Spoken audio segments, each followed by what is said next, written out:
Hello family, j'espère que vous vous portez bien. Alors aujourd'hui, j'aimerais traiter le sujet, enfin un sujet assez sensible avec vous, qui est le sujet de l'homosexualité dans l'Église. Est-ce que c'est un péché grave? Oui ou non? Est-ce qu'un homosexuel a le droit de fréquenter l'Église tout comme les hétéros? On va le voir tout de suite, sans plus tarder, dans quelques minutes. Alors, pour en revenir à ce que je disais tout à l'heure, pour moi, je répondrais oui. Et aujourd'hui, je vais vous raconter une petite anecdote. Lorsque mon fils était tout petit, il devait être, il n'était pas si petit que ça, mais il était quand même très jeune, il devait avoir 12 ans, 13 ans, il était au collège, et donc un soir, il est rentré et il m'a dit, c'est pour ça que c'est important de discuter avec ses enfants, il m'a dit, maman, je suis en colère aujourd'hui, j'ai même pas envie de parler à qui que ce soit. Et je lui ai dit, mais pourquoi? Qu'est-ce qui t'arrive? Alors il me dit, j'ai passé une mauvaise matinée, une sale journée, une sale matinée, j'ai vraiment pas envie de parler et tout. Ok, mais en même temps tu veux le dire et tu veux pas parler. Ok, slow down. Donc du coup, je prends des petites pincettes, je monte dans sa chambre et je lui demande ce qui se passe tranquillement après le goûter et tout ça. Et voilà ce que mon fils va me dire.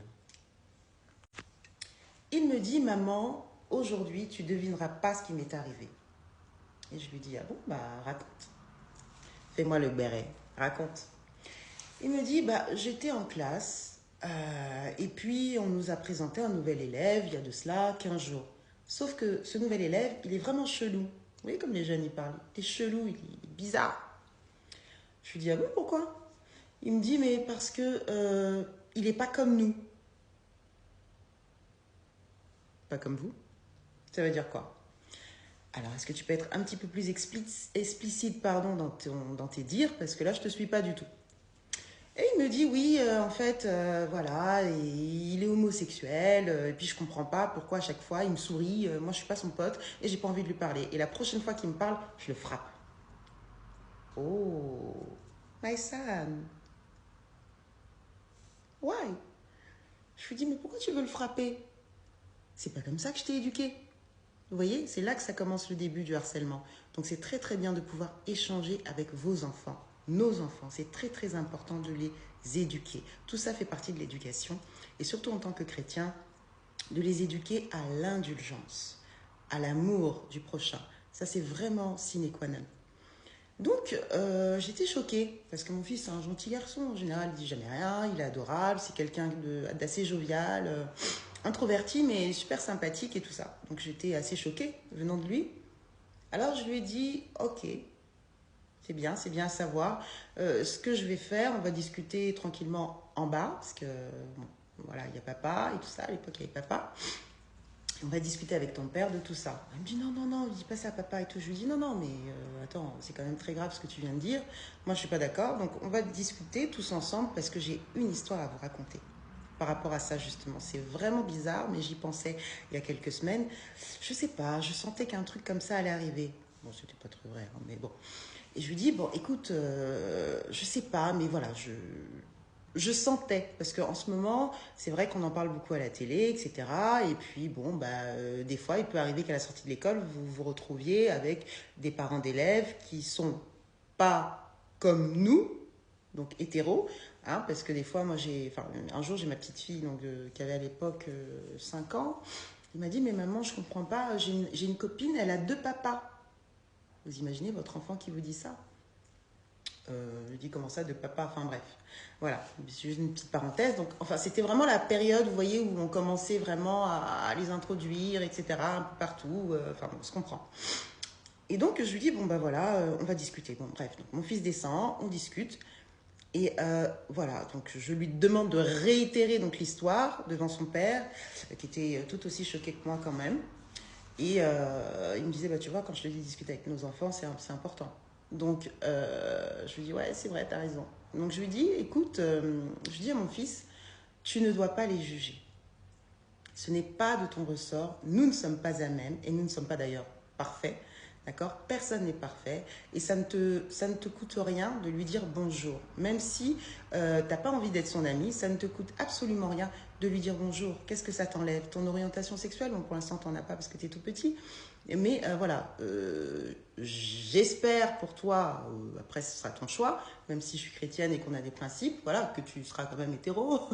Parce que le but de la Bible, le but de Dieu en créant l'homme, hein, il dit bien créons l'homme à notre image, d'accord, et à notre ressemblance. Hein, multipliez-vous sur la terre, etc. Donc vous connaissez le passage, je ne vais pas vous le refaire, voilà. Donc le but de Dieu en créant l'homme et la femme, c'est qu'on se reproduise. Et maintenant, si tout le monde devient homosexuel, eh bien c'est vrai que on n'aura plus de... l'homme arrêtera de se reproduire quelque part. Donc je peux comprendre qu'il y ait une crainte. Vous savez, c'est souvent ça parce qu'on a peur. Et la peur, ça fait qu'on se rétracte.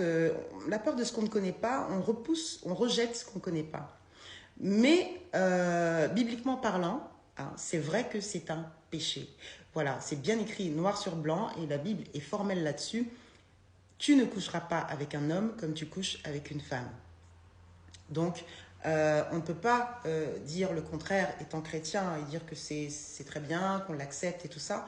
Mais moi, ce que je veux qu'on réussisse à faire en tant que, d'abord nous, en tant que chrétiens, parce que je m'adresse à la communauté chrétienne d'abord, c'est d'en appeler vraiment à votre indulgence, être indulgent et enseigner cela à vos enfants. Vous savez, il y a des personnes qui sont nées garçons et qui ont été V. Je ne vais pas dire le mot, hein, on se comprend, sinon TikTok va me faire sauter ma vidéo. Hein. Mais il y a des enfants qui ont été V. Hein. Ça peut être par l'oncle, par le grand frère, le demi-frère, le cousin, enfin tout ce que vous voulez, même parfois par des femmes, hein, par des tantes, etc. Et qui, en grandissant, sont traumatisés. C'est le résultat du traumatisme. Ils se regardent dans la glace, ils sont tellement dégoûtés d'eux-mêmes, pardonnez-moi du terme, mais c'est ça. Moi, j'ai connu des personnes qui ressentaient de l'aversion pour eux-mêmes, pour leur personne, tellement ils avaient été abusés. Et du coup, ils se foutent en l'air. Ils se disent, de toute façon, toute ma vie, depuis tout petit, on m'a toujours traité comme une femme. Je sais pas, peut-être que je ressemble à une femme, peut-être que je suis trop efféminée et que du coup, je suis pas fait pour être avec une femme, puisque moi-même, on me considère comme une femme. Donc, ils basculent de l'autre côté. Et puis, vous avez d'autres aussi, je vais parler pour les femmes là, par exemple, qui ont été détruites psychologiquement par de multiples relations avec plusieurs hommes, pas parce que c'était des débauchés forcément, mais tout simplement il y a eu des carences peut-être dans leur enfance et en recherchant cet amour chez l'autre, chez le partenaire opposé, elles se sont dit bon là ça n'a pas marché, c'est pas grave, je vais pas me fermer à l'amour, allez j'ai fini mon gouma, comme on dit chez nous, mon chagrin d'amour, je me remets avec un autre, je sais que ça va aller, tous les hommes sont pas pareils et au fur et à mesure elle enchaîne les relations sans même s'en rendre compte. Et au bout d'un moment, elle ressent pareillement de l'aversion. Elle est dégoûtée par la jante masculine, tellement elle a reçu des coups dans les relations. Soit elle est tombée sur des hommes qui la battaient, soit des hommes qui l'ont détruite psychologiquement avec des méchantes paroles. C'est pour ça que c'est très important de faire attention à ce qui sort de notre bouche. La Bible nous dit que le pouvoir de la mort et de la vie sont sur la langue. D'accord? Donc, c'est très important de faire attention à ce qu'on dit parce qu'on peut détruire une personne tout simplement par des paroles. D'accord? Et c'est exactement ce que j'ai expliqué à mon fils. Je suis une maman assez claire là-dessus. Je ne sais pas pour vous en tant que maman comment vous gérez ce type de situation. Vous me le direz en commentaire. Mais voilà, je suis quelqu'un d'assez transparente en ce qui concerne la sexualité. Ils peuvent me poser des questions. On reste quand même selon les âges corrects. Mais voilà, c'est vraiment pas un sujet c'est pas un sujet tabou chez nous. D'accord? Et voilà, donc une fois que je lui ai expliqué ça, je lui ai dit, la prochaine fois, tu le vois, tu lui dis bonjour. Et vraiment avec ton cœur. Et là, il a eu de la compassion. Il s'est dit, ah bon, maman, ça existe ça? Il y a des parents qui font du mal à leurs enfants parce qu'il y a des enfants qui se sont fait V par leur propre père, par leur propre mère. Alors, vous voyez, quand vous dites des fois que les parents sont les dieux sur terre, c'est pas tous les parents qui sont les dieux sur terre de leurs enfants. D'accord. Ça, c'est un autre level, on en discutera une prochaine fois. Mais voilà ce que je voulais vous dire. Donc, ne jugeons pas, si un homosexuel franchit la porte de l'église, c'est déjà un grand pas. Nous devons l'accueillir avec beaucoup d'amour. Voilà. Donc, à la semaine prochaine pour une seconde vidéo. Enfin, pour une prochaine vidéo. Ciao.